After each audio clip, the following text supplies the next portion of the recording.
Joining us now to analyze today's headlines is Courtney Morris, Assistant Professor of African American and Women's Studies at Penn State University. Hi, Courtney. Hi, Sonali. Nigeria's election results were just formally announced, and former military dictator Muhammadu Buhari has beaten incumbent Goodluck Jonathan in a close race.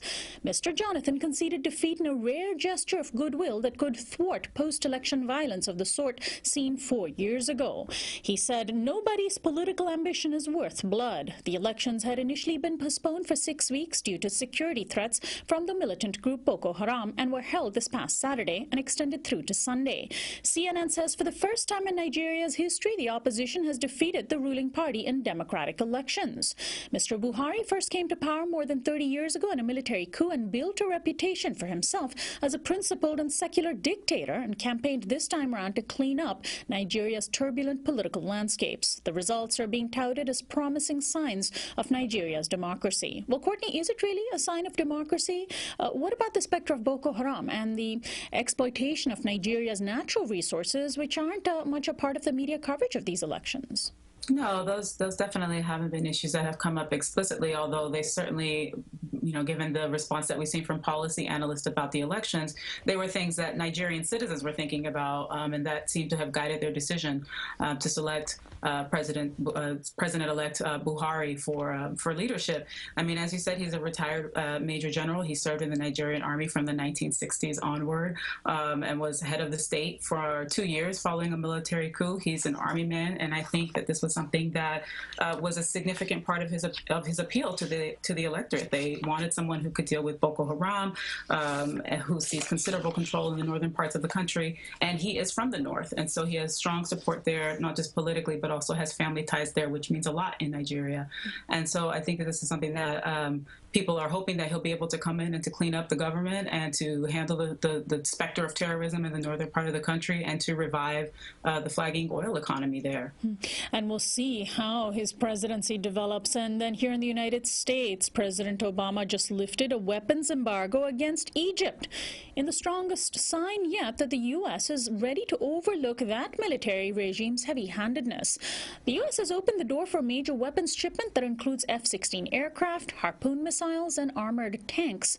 Egypt historically enjoyed close military ties with the U.S. under previous dictator Hosni Mubarak, but aid was suspended during the major Tahrir Square revolution. Current President Abdel Fattah el-Sisi, who is a former army general, ousted the post-revolution democratically elected Muslim Brotherhood leader Mohammed Morsi and jailed thousands of his supporters. He's come under serious fire from activists for his poor record of human rights abuses. The resumption of U.S. military aid comes just a week into a Saudi-backed war against Yemeni rebels, which Egypt has joined. Courtney, does this resumption of military aid mean we're back to business as usual? All that pro-democracy, pro-human rights rhetoric from Obama is out the window?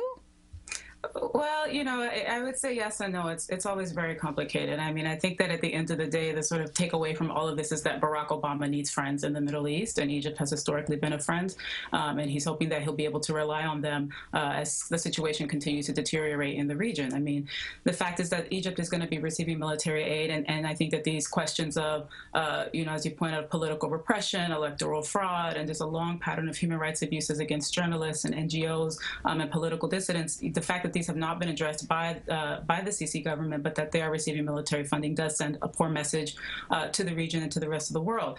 But, if you look at the details of the agreement, you can see that Obama isn't quite giving everything away. So, for example, even though he's giving military aid, he has made it very clear that it can only be used in 4 specific categories: for counterterrorism, border security, maritime security, and security for the Sinai Peninsula, especially given the conflict in Yemen. So I think that there's a little bit of room to still make demands, but, the fact that the Egyptian government is receiving this aid without having to redress its long history of human rights abuses does send a poor message, which is basically that U.S. security trumps everything else.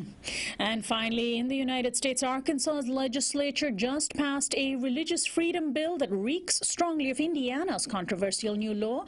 There's been a groundswell of opposition from around the country against Indiana's bill, which could allow private businesses to legally discriminate against the LGBT community and others by citing their religious religious beliefs. Indiana Governor Mike Pence is backpedaling to try to stem the tidal wave of promised boycotts against his state, saying that he's seeking an amendment to, quote, clarify any troubling aspects of the new law. Despite that, the Arkansas House of Representatives defiantly passed their version of the same bill yesterday, and Governor Asa Hutchinson vowed to sign it into law. Pence, Hutchinson, and other proponents of the so-called religious freedom law cite a 1993 federal act that President Clinton signed to protect the rights of American Indian communities to freely engage in their religious and cultural practices. But critics of these new state bills say the federal law was far more narrow in scope.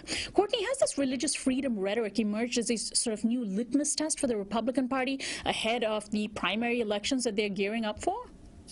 Well, it certainly appears that way. I mean, it's looking more and more likely that the Supreme Court, when it finally does rule on marriage equality, will very likely uphold it. Of course, there's no guarantees with the court, but all suggestions seem to, all analysis at this point seems to suggest that that is in fact the case.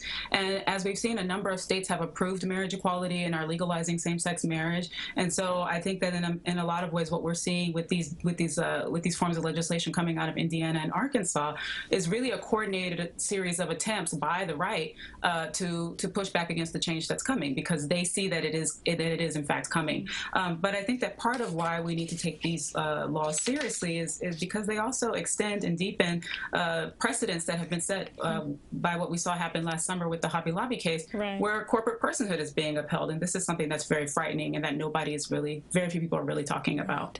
Well, thank you, as always, Courtney, for bringing up the kind of analysis that you don't get anywhere else. Thanks so much. Bye.